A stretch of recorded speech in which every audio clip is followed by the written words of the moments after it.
It was relevant to show that for what I'm going to be talking about, immersion in the home, because one of the dancers that you saw in there, the young man with the red ribbon shirt on, that's my son. He's 22 years old now, and he's a first speaker of the Mohawk language. And actually, even though I grew up in a family of fluent speakers, my mother and father spoke the language, my grandparents on both sides spoke the language, so that's just the language that I grew up in. And they didn't teach us it, they just talked to us. So we grew up just speaking the language. So today, if my brothers or sisters came in here, that's all we'd be speaking to each other in the language. That's what we're used to. But what happened was their children didn't speak the language. Once they went to school, they became just English speakers, and the parents, my brothers and sisters, were just talking to their kids in English. And I was guilty of that. I did the same thing because at the time, I wasn't really aware, even though I had the language, and my husband and I, we have a blended family, and I had one older son. He didn't have the language, and he had 3 daughters, and they didn't have the language, even though we were both fluent speakers. So when I started to work at the Freedom School, we have 2 immersion schools in our community. One is the Alcazosna Freedom School, which sounds a lot like what Leslie had talked about. I remembered her name, yay. What she talked about, and our school is like that. The Freedom School is like that. They're a full immersion school. It's totally cultural based, and it's just total Mohawk immersion in there, and it's culturally based, and they're more of an independent school. And then the school board that I work for, they're a school board. They're the Alcazosna Mohawk Board of Education, so they're funded through a different program, through INAC. And so that's our immersion program within that program. But anyway, years ago, it was in 1986, I was pregnant with my second daughter when I got a phone call at home. And they needed a teacher at the Alcazosna Freedom School, this full immersion school. And they said, we need a teacher, can you come and teach? And I said, no way, I'm not a teacher. They said, yeah, but you speak Mohawk. I said, well, I don't know how to read and write. I'm not a teacher. No, I don't want to teach. She was persistent. She wouldn't hang up. She wouldn't let me hang up. And she kept saying, just try it, just try it. I said, no, like, I don't read it, I don't write it. Like, oh, what kind of a school are you? Like, I'm not even a teacher, and you want to hire me? She said, but you have the language. So I said, well, all right then.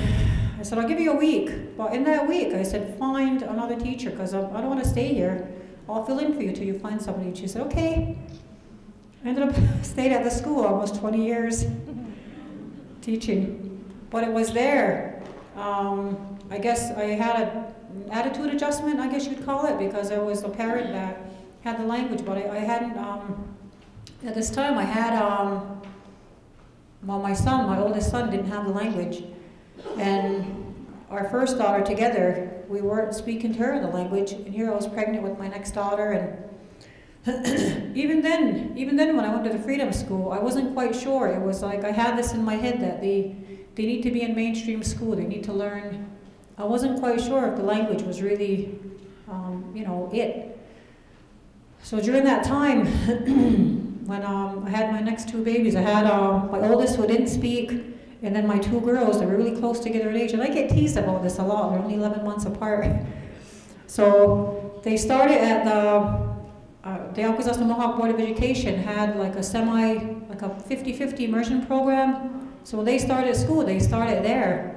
And even then, we weren't really speaking Mohawk to our kids. I had been working at the Freedom School, and I wasn't really, we were still speaking English to our kids. And then what happened was this one day, we were going out, we're getting ready, and my daughter was in the hallway, and I'm trying to help her put her coat on, we're in a rush. And I get emotional when I talk about this part, because in Mohawk, she said, and it's not no big deal, all she said to me was, I put my jacket on, and I realized I hadn't given her that language. It wasn't me that taught her that. And for me, it was like a slap in the face, because here I was a parent that had the language, and I hadn't given it to my kids. So it was then, that day that I told my husband, I said, and he had wanted to send them to just a regular school because it's easier, they have a school bus, you don't, like the Freedom School, you have to be involved, you gotta do fundraising, you gotta clean up the school, and he said it's easier just to send them to the other school. But that day I said, you know, I'm gonna do this with or without you, I'm sending our kids to the Freedom School. That's where I'm gonna, and then I'll do this with or without you. But at that time too, he was really moved by what had happened, and you know, I told him what happened, and so we became avid supporters of the Freedom School. And by the time we had our next child, we already were in the mindset that this is going to be a first language speaker of the language. So in our home, we made a really conscious effort. In our home, we made sure that we only spoke Mohawk to our kids. Even the two girls that, you know, they were starting to speak, but they were speaking English. And because when the baby was born, we only spoke Mohawk to him. That's all we spoke. If we read a book to him, anything, it was just all Mohawk. So his first words were all in the Mohawk language.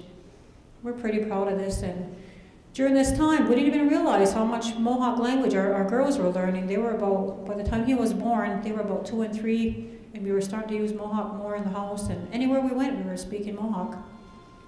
And they picked it up. They just like picked it up naturally. And we didn't even realize that they were picking up the language. So I guess with the experience with the Freedom School, and that was like how we did like a total turnaround, I guess. And but we had to make it a conscious effort, like to start speaking Mohawk to them. And then so now our kids are grown, and our three kids now are 22, 24, and 25, and they're all teachers at the Alcadosna Freedom School. My 2 daughters are teachers there, and my son is a teacher aide. And they went through the Freedom School. My youngest son went through the Board of Education through our immersion program there, and my 2 daughters went through the Freedom School. So they went through the immersion program there, and now they're all back teaching in immersion. And for anybody out there that, I don't suppose it's anyone in here today, but I know there are people out there that say that the language is going to hinder our kids, it's going to hinder their learning, and that's crap. Because my daughter, she graduated from her junior high school. Like, it was in English that she went through the high school, and she graduated, I think, 13th in the whole of all the school population. She was on the National Honor Society when she graduated. She's now got her teacher's certification, and now she's back in the immersion school teaching. A lot of our students that have been through our immersion programs, we have a lot of them that are now some are in Cornell University, Syracuse University. They've been accepted at schools like Dartmouth and Mount Hermon. They're all over the place, and these students are coming from immersion programming. So no, it doesn't hinder them. It doesn't hinder their education in the least. I think what hinders them is our attitudes.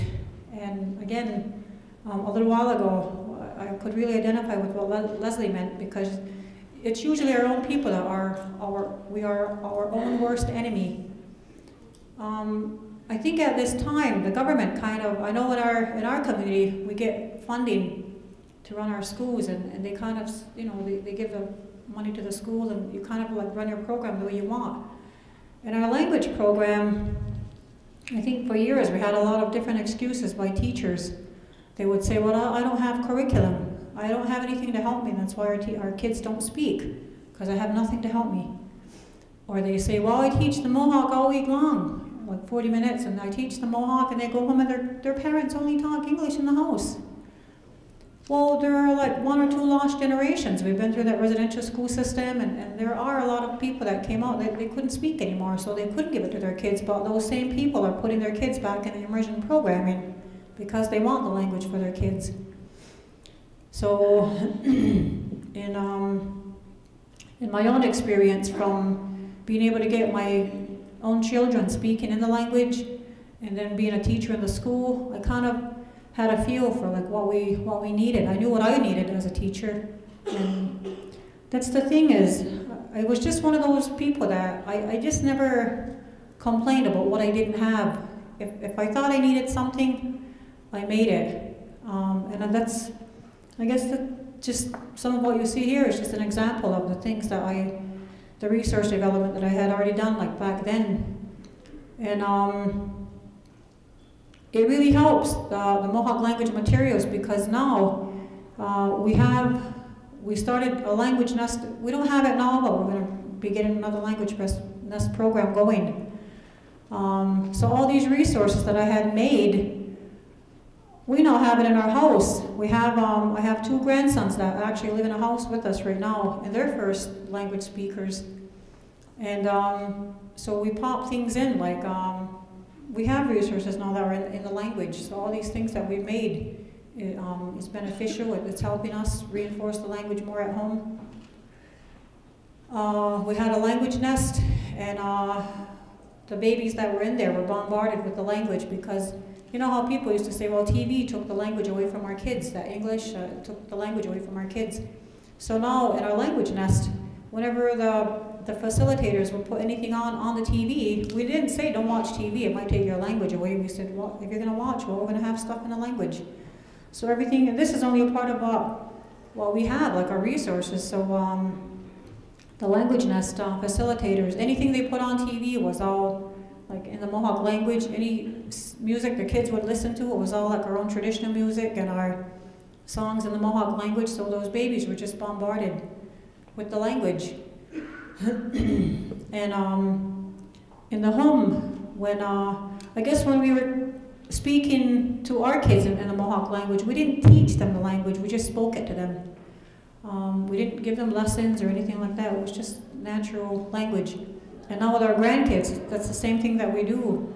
But somehow I just seem more conscious of when we were giving the language to our grandbabies. And I was more aware of like their development.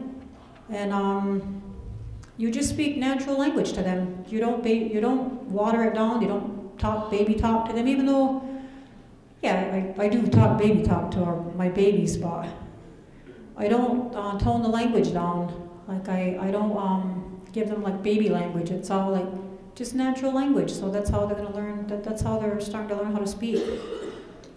And I'm not sure. Can I see a show of hands? Like who's fluent in here? Who speaks your language? Okay. Okay, put your hands down.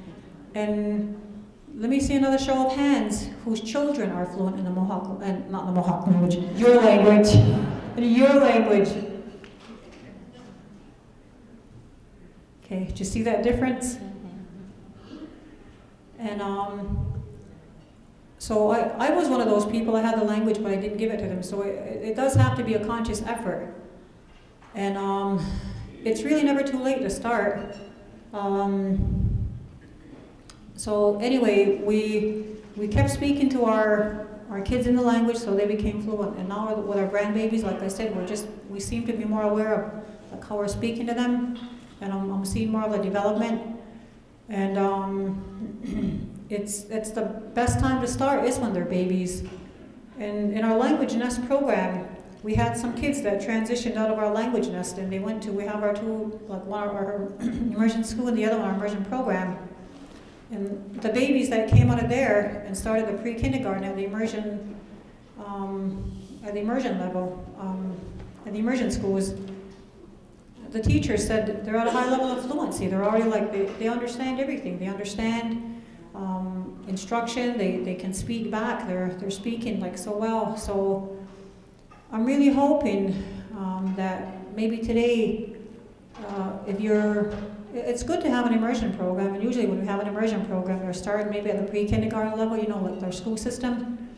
But I'd really advise you and suggest that maybe you start looking at language nests in your community, because that is the best time to catch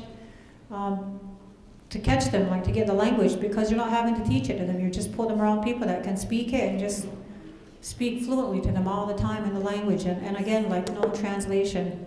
no translation, because your babies and your students, your learners are just going to become translators. They won't know how to think in the language. They'll be conditioned to expect you to use English with them, so they won't have to think in the language. I had wanted to show a little clip of my grandson, but we don't have Wi-Fi in here, so I don't think I can. But he's only a year old, and he's already, I call what he's speaking gibberhawk. Because he's speaking, and it's Mohawk, but there's a lot of gibberish in there too. And we have conversations with him. Sometimes we have no clue what he's saying. We don't know. But he stands there and he's going on and on and on, and you'll hear like a Mohawk word in there, you know, here and there. And we're just like speaking Mohawk to him, and we're pretending like we're having a whole conversation with him. We don't know. We always agree with him. But that's what we do. We may not know what he's saying, but he's even showing the facial expressions, and like he'll go, like, I don't know, he's telling a great story, and we're just agreeing with him. But we just keep talking to him in Mohawk language, and he's picking it up. And now he's in daycare, and they don't have, because we don't have an immersion daycare yet. We're working on it, and we don't have our language nest right now. So he's in all English environment in his daycare center, and he's picking up English so quick. He still has his Mohawk, his gibberhawk, still has that, but he's picking up English just so quick. And to this day, and I don't know what it is about him. He's that little, but he learned to say ball, and we can't get him to say it in Mohawk. He just refuses. He won't. He knows what it is when we say autono. He knows what we mean, but he won't say it. So that's the first language that he picked up. It's a ball. So that's what he says. So that's why it's so crucial at that stage to give them the language. I'm not quite sure what else to say. But if you had any questions and that you wanted to ask, I guess.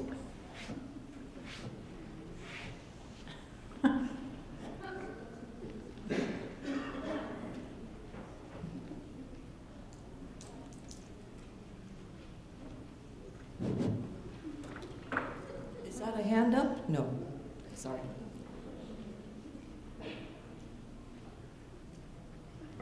No questions? No questions? Wow. Oh, I see. Okay, I'm going to go there first. Could you raise your hand again? I can't. Oh, there.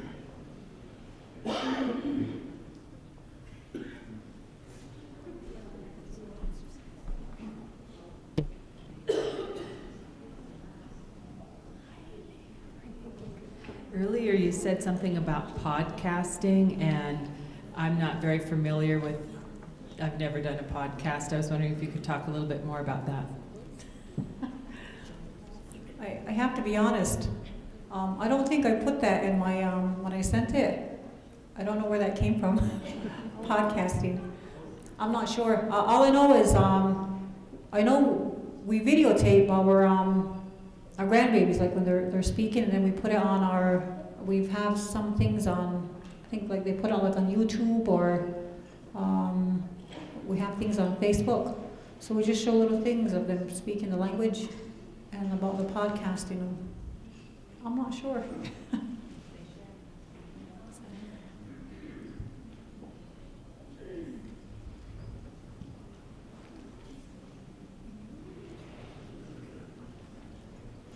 Good afternoon. My name is Rita Price, and I'm from the Pueblo of Isleta. My question to you is, has your language always been written? And if not, when did you start to write it? No, it wasn't always written. I think traditionally, I think our people used more like pictographs from before, like I showed you a little bit of that symbolism. And then I think with, I don't know if it would have been like in the 1700s when the Jesuits, there were a lot of, conversion things going on. I think that's when they started to, they made it like a written language, Roman orthography, and so no, it wasn't always a written language. So do you know of an outlet or somewhere we can go to solicit people that can come to our tribe to teach us how to write the language?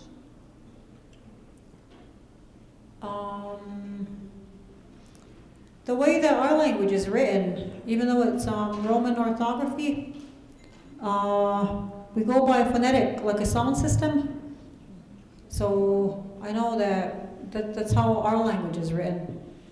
I think most of our nations are that way. So if I'm not sure, you may have to almost develop your own writing system if you don't have anything at all.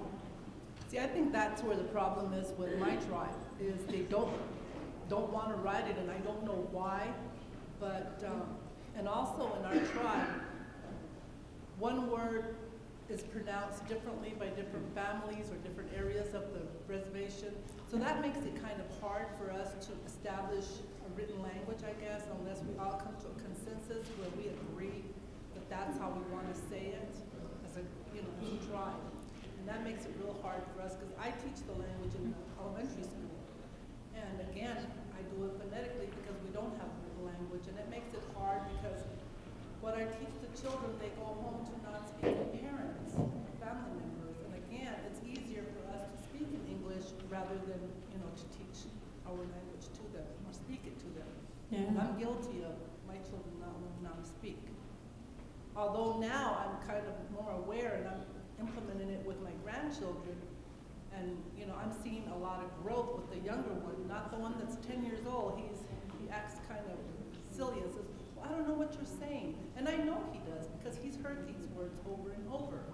So it's a dilemma for me and my tribe, for sure. But our tribe doesn't seem to understand that we're losing our language very quickly. And if we don't get a grasp on it now, it's going to be gone. They don't understand how language is a tribe.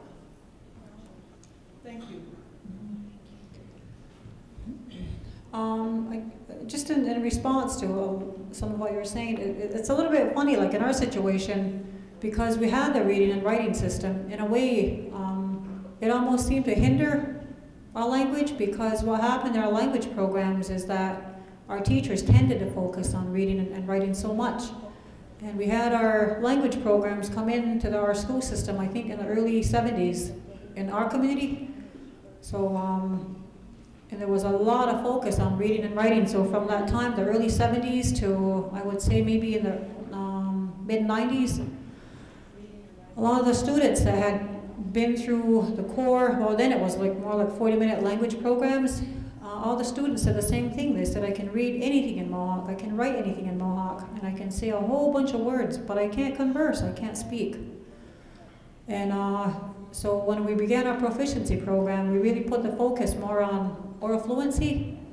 And so we really do limit our reading and writing even. We only teach phonics in the context of like the language that we're gonna be teaching. If we're gonna teach a song, and then we would make, I didn't bring any posters, but usually we would put our songs on a poster, but we don't introduce the writing part to the students until like we've been speaking with them. And then later on, we introduce the writing to them later on. And we would teach the phonics in context. So like I said, if we're teaching them a song, well then we use the written, so they're getting the phonics from that song that we're teaching. Because I know from a long time ago, they knew phonics, but like I said, they could read and write anything, but they didn't know what they were reading and writing.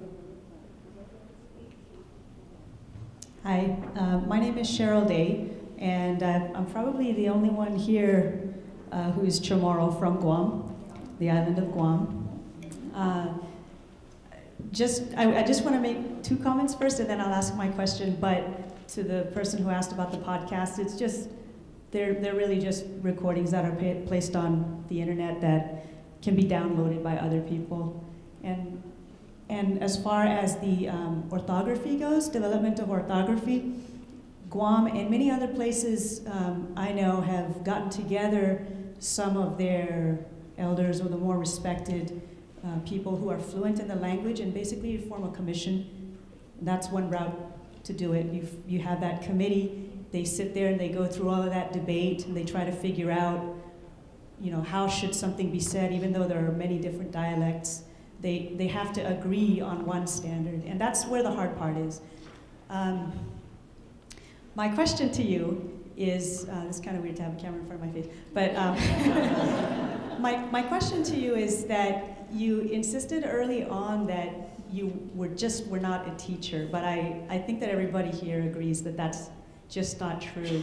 And when you say that you're not a teacher, I think you're referring specifically to somebody who is educated and certified and called their title as teacher and employed as teacher. Yeah. And so I think that now you consider yourself a teacher, whether or not it's certified. So my question is, how do you view teacher certification, and have you in this 20 plus years now become a bona fide teacher in terms of the certification? If there's any education people here, you might not like what I'm going to say, because I have to say that some of our best and productive and effective teachers are the ones that have no certification. They truly are. And some of our best teachers are the ones that are second language learners. They didn't grow up with the language, it was not their first language, but they're some of the best teachers. And I don't know if it's because maybe they better identify with the people or the kids or the students or whoever they're teaching. I think they better identify with that. And so with a teacher certification, it's great to have it, and I worked towards getting my certification, and I did that so I could go back and do what I wanted to do. And I do it. And so, like I said, we have our 2 schools in the community. At the Freedom School, they don't have to be certified. They just have to want to teach the language, and they do training with them. And we're doing a lot of training with our teachers. And I think right now my daughter might be one of the only ones that has gone back to the Freedom School that has certification. And she can teach anywhere. She could teach any place that she wanted to, but she chose to go back to the Freedom School and teach there. And her daughter, she's got 2 babies now, and her daughter is, she'll be 5, and she's fluent in the language. She's fluent in the language, and we have another baby, and he's 6 months, going on 6 months old, and we speak to him only in Mohawk all the time, so we know he's going to be fluent. And I just love it when we take our grandbabies anywhere, because we take them, and that's all they speak to each other is in Mohawk. And they fight in Mohawk. And my grandson, the oldest one, one of the things that he would do whenever we had him, and I don't know why, I guess because we laughed at him when he did it, he seemed to always pass a lot of gas. So he would always say, "Muggity Danny." I farted in Mohawk. We heard him and we could smell him, but he just seemed to have this need to announce it. But we liked it because he would say it in Mohawk. And so that's like really amazing for us. Like we never thought that we would get to that point where our kids would be that fluent, and then our grandbabies are that fluent now. We just are just so grateful for that. Without schools like the immersion programming that we have, that was really a big help for us, like to teach language at home, and then for them to go out there in the community and in the education system, and have them have the language and culture reinforced in those programs. So, and as for that standardized language that you're going to try to do, good luck. Because we have, I know there's another table here. They're Mohawks, and they're from another Mohawk territory. We're all Mohawk language, but we don't speak the same, and we don't read and write the same. But we can understand each other. Even though they talk funny, I still know what they're saying. But the thing is, we don't need to agree on it. Our communities can speak the way that they're comfortable speaking. They can read and write the way that they're comfortable reading and writing. We don't need to impose what we think, we think they should be reading and writing. Let's just respect each other. Because if we keep squabbling about it, we're squabbling about how to read and write and how to say something just the right way, and we're losing our language in the meantime. So let's just quit the squabbling and just, so what if the lady down the road says it different and her grandmother said it different, or, so what? And I went to North Carolina. They had a panel of Cherokee, and they were all from different. I think some are from Oklahoma. They're from North Carolina. They had a panel of 4 different Cherokees, and they would give them like a certain word, and they didn't all say it the same. They didn't all say it the same, but all of them said, "Yeah, we kind of heard it that way, but this is how like we spoke it in our, in our community."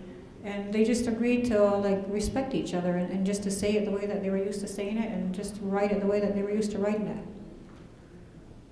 So, no offense, Tyndall Mohawk.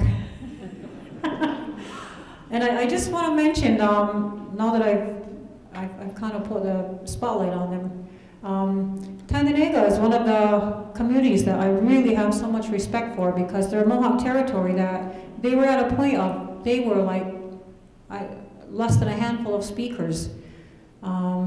They were down to almost 0 speakers, and with their efforts, and they got like adult programming, they really went all out. They even recruited some people from another Mohawk territory of speakers. They brought them in, and now they have adults that have become fluent in the language, and so fluent that they're now becoming their teachers in their programs, in their adult immersion programs, and now they have a language nest, and they've been going for 7 years? Yeah. So anyway, they have a language nest, and it's so successful that they produce first language speakers, and now they're transitioning into an immersion program. So that's from a community who barely had any speakers to having produced adult speakers, and now they've grown their own teachers, and they're producing first language speakers. So that, can you stand up? Because I think that's really a success story. Come on, I know you're shy, but just do it.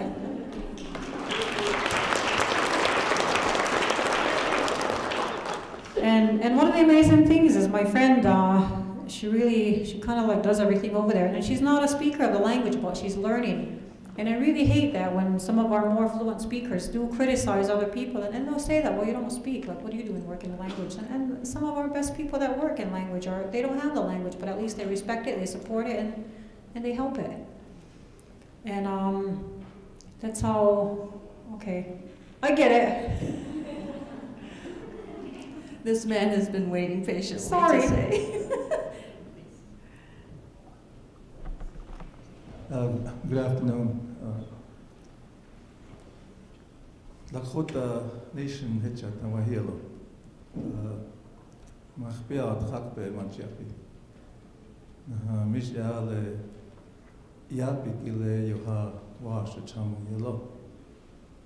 Good afternoon. My name is Brian Charging Cloud.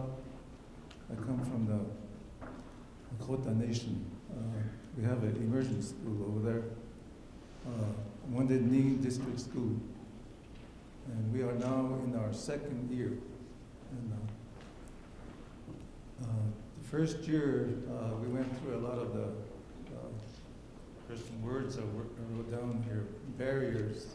We went through that, and also someone mentioned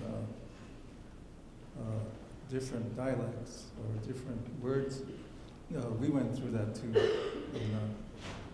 In the Lakota language, we have 3 dialects. We have a D, L, and M. And 2 of us came down from Wounded Knee, and we are very glad to be here because before I went to Wounded Knee, I started the immersion project at the Oglala Lakota College, and they are still in their, I think they're in their 3rd year now. And then I moved to Wounded Knee, and we started one over there. And the reason why I did that was in our schools, on the Pine Ridge Reservation, we have 13 schools. And we probably have a handful of speakers, maybe 3. So when you had that show of hands, I think I only saw 3 hands. And that's how it is now. We go through a lot of barriers, but I always tell our people to work together. Don't be territorial. Don't use that word ownership. And sharing is the only way we can revitalize our language. So I'm really glad that, and you're doing a great job up there in Canada. But on the Oglala Nation, we have, she's Oglala and I'm Cheyenne River. We work together. There are 7 tribes in South Dakota. And our language, I think, is below 5%, maybe even 1%. But it's something that somebody mentioned survey here. I think our last survey was done probably around 2005. So it's what you're doing here is very important. And the language is us. Language is culture. So once we lose that, I think someone mentioned songs here. Our children will sing, but they will not understand what you're singing about. And then we have sacred. That word sacred scares people. It scares the learners, it scares the children. So we shouldn't use sacred to tell the children that don't do this because it's sacred. Because if we keep doing that, then the children will not learn. So I thought I'd share that too. So thank you very much, and I'm going to turn it over to my co-teacher here. She's I've been working with her for many years, and she's very outspoken, and sometimes she pushes me around. And, she gives me. Someone's going to do it. She gives me all the energy. So. Yeah, Leon Petuki Tona Yahi Pena Yuhachmoshte Petchus. I want to greet every one of you. I'm the kindergarten immersion teacher at the Wounded Knee District School. I've worked with Brian for many years when I was a student teacher. I'm a certified teacher, but also I grew up with our Lakota language in my home. Everyone in my family speaks fluently. My question was, we went to, me and Brian, through our work together and through the need to want to preserve and restore and revitalize our language within our students at our school. I've seen through your documentation and through your videotaping of the children, how do you bring Brian, well, let me go back. Brian talked about some barriers. In our classroom, I'm pushed as a kindergarten teacher to teach to state standards, but also being a fluent speaker, then I integrate our language into everything we do. Has that been a challenge for you? And if it has, how and maybe what steps did you take to be able to withhold and keep the language for the children without bringing the Washichuya, the English part? And we're at a point now where it's hard. It's hard.